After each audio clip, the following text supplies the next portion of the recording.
Hey y'all, it's Nancy the Handy Scandy here for Whimsy Stamps. Thanks for joining me again. I'm going to be making some very sweet ATCs, and I will be using this new Easter Bunnies stamp set. And I'll also be using this St. Patrick's Slimline paper pad.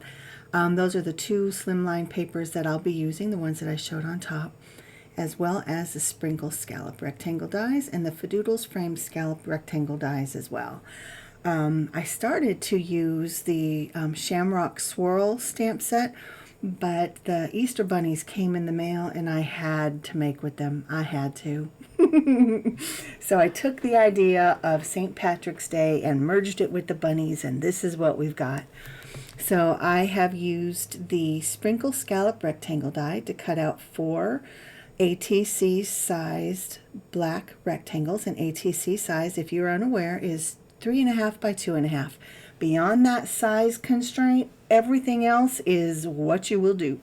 Creativity abounds, and you can make whatever you want on that small landscape, if you will. There's so much that can be done in that small little area. You can see I also cut out 2 white ATC frames with that same Sprinkles rectangle die, and then I took the 2 different pattern papers from the St. Patrick's Slimline paper, and I cut those out with the Fadoodles Frame Scallop Rectangles, which are just a hair smaller than the Sprinkle Scallop Rectangles, and they fit perfectly together. Now on this one, you can see that the die shifted a little bit, and it didn't cut out the bottom of that paper, so the scallops are flat, and I don't want flat scallops. So I had a third one cut, and I didn't like the way that that one looked because there wasn't enough of the shamrock detail left over. So I just snipped off the bottom to add some green and black to the bottom of this one, glued them together. The viewer probably will never even see that if they don't watch this video or if I don't point it out to them.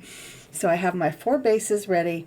I have 2, the ones with the black wood grain background are on the white ATC frames, and the ones with the white background are on the black ATC frames. And so here I have stamped out these sweet bunnies onto some watercolor cardstock.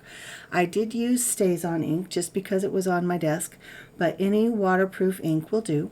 And you can use any watercolor cardstock you might choose. I think this is just from Michaels, if I'm not mistaken. It's either Michaels or, nope, it's Michaels. I was going to say it might be Hobby Lobby or Strathmore, but it's not. Anyway, I have my Arteza watercolor, I think it's a 36 pan set there in the top right, and just a small paintbrush. Do I even have it in front of me to tell you what size it is? It's worn off, I think. I don't know. I don't want to give you the wrong number. If I'm able to find one that in my stash that's the same size, I'll definitely let you know. I also had a number 6 silver black or black velvet silver. I did not use that. I used it a little bit at the end when I do some splatters. But again, I'll try to put the information on this one that you see on the screen. I will try to put that in the description box if I'm able to find it. I just use this brush so often, it's just worn off.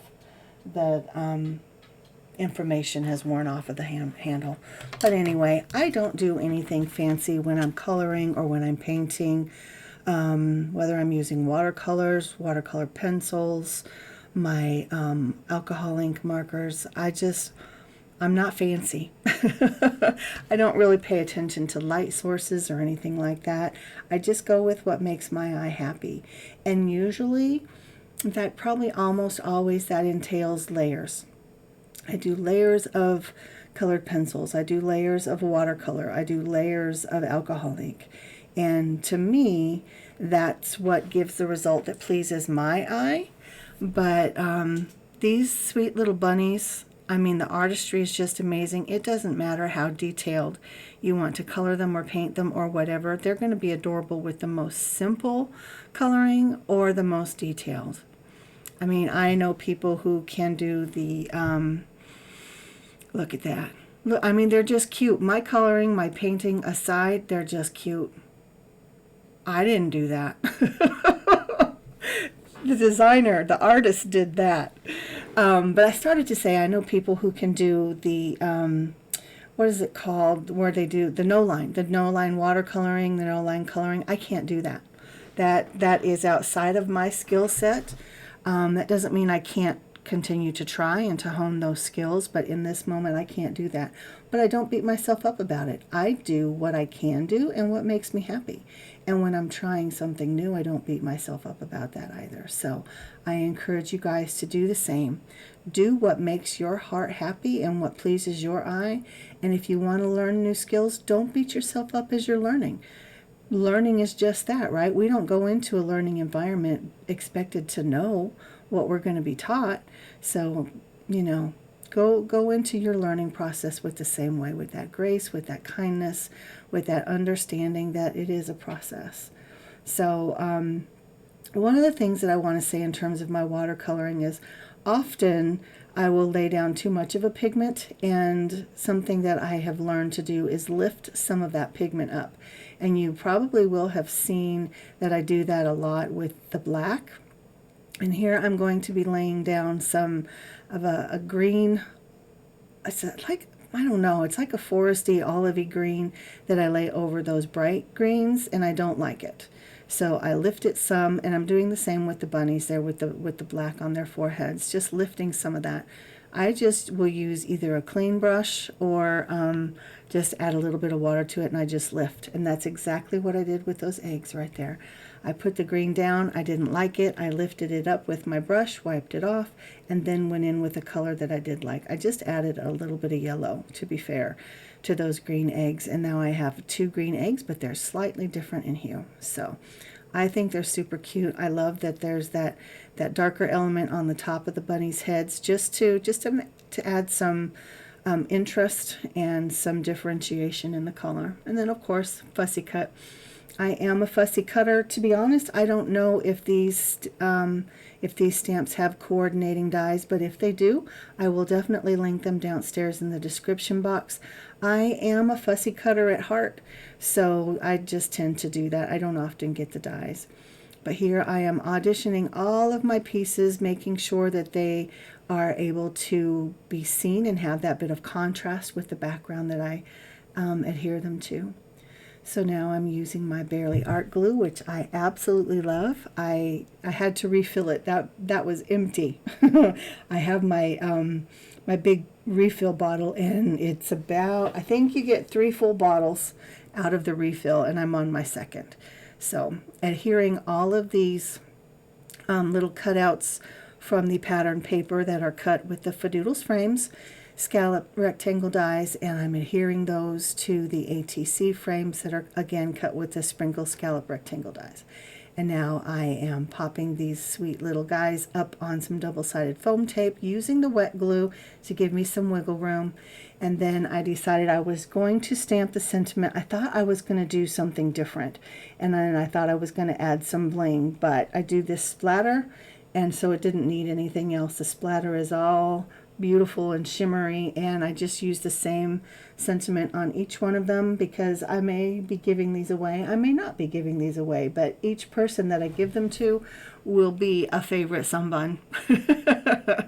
And now I have used my Yuli watercolors in a couple shades of green and then in a couple shades of yellow to give that splatter, but I also wanted some more of the white splatter, so I pulled out my starry colors as well and just sprayed them down, let them get nice and saturated so that the pigments would splatter. And look at all that glorious splatter.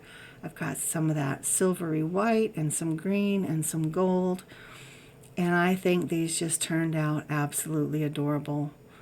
And I still have, as you can see, all the splatter all over my work surface, and I am not mad about it.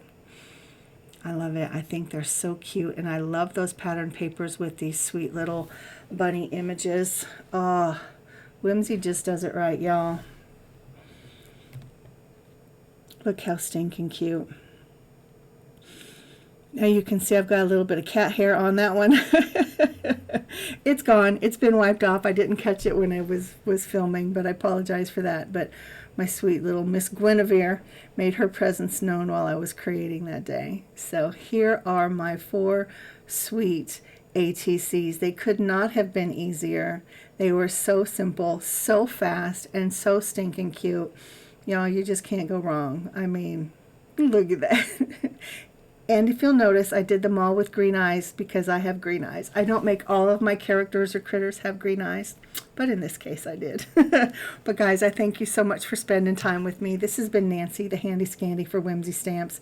I invite you to subscribe to our channel, meet us on all of these social media platforms, shop using the links downstairs in the description box if you are interested, but definitely leave me a comment downstairs and I will connect with you there. Thanks so much for joining me. Mwah. Until next time, I'm out.